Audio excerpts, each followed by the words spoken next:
I want to ask you about two potential technology solutions to fighting fake news and misinformation and disinformation. The first is blockchain. And going back to your point about a trust ledger and a lineage of data, do you see blockchain being a potential tool to help root out this sort of misinformation, disinformation, or fake news? At a wide level, blockchain is extremely computationally expensive technology. So that limits its scalability to the zettabytes of information that are flying everywhere. So for those more at scale information, it's really, I don't see it. It would just be too expensive, too computationally expensive. It would put a lot of burden on it. Maybe somebody that is more an expert on blockchain than me can give me an answer to that, but I haven't seen it. I haven't seen it at scale. That's why a lot of other companies like Adobe and others, they have found an alternative way. So if we're trying to figure out if an image is generated by an algorithm or is an original, what companies like Adobe are creating a consortium where you actually have a library of millions of the originals, and then you can basically say, well, that's the original, that's not, right? So I think other companies are trying to figure out if we can use AI to determine if something was AI generated, because you can see a lot of fingerprints when AI generates an image.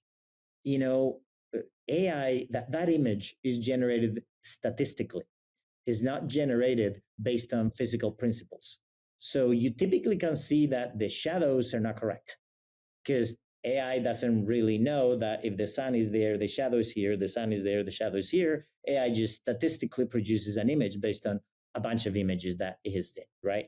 So I think you can see some of those fingerprints if you want, and then you could say, well, it's highly likely that this image is, a deepfake versus a real. So I think there's going to be multiple approaches to that, but that's why I said maybe, meaning in some use cases, blockchain can be useful. As a general answer, I don't think it is. When I was a kid growing up in the 70s and 80s, we had something called Consumer Reports. And this was a product guide. And so if you were buying a new car or a microwave or something like that, Consumer Reports would go out and do the research on how long this car was going to last and what sort of mileage it got. Maybe you had something similar in Spain. Well, you would just buy Consumer Reports, and this would help you with your purchasing decision. And it really gave you a rating system. So my theory or my thought was there should be a way to use AI to score sources of information. So Jesus is a 94 out of 100. What he puts out there is highly trustworthy, whereas somebody else who's spreading a lot of disinformation might be a 22 or something like that.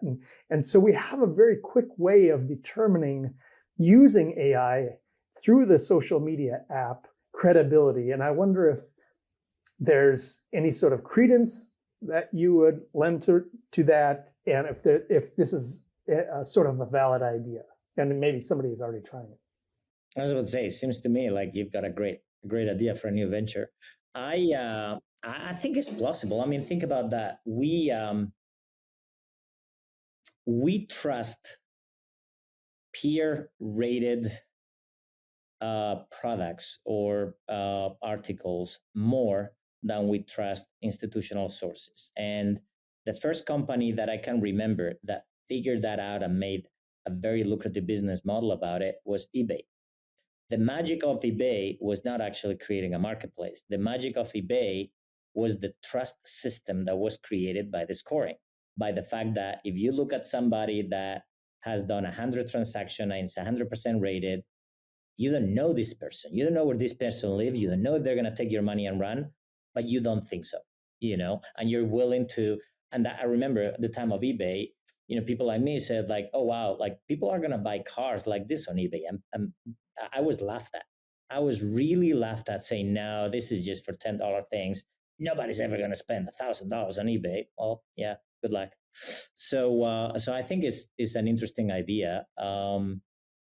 especially if it is not done by an algorithm. I think you start eroding the trust if the actual rating is done by an algorithm. Then it's like, I don't know what that is. But if it's other people rating, I think I think that's a pretty good idea.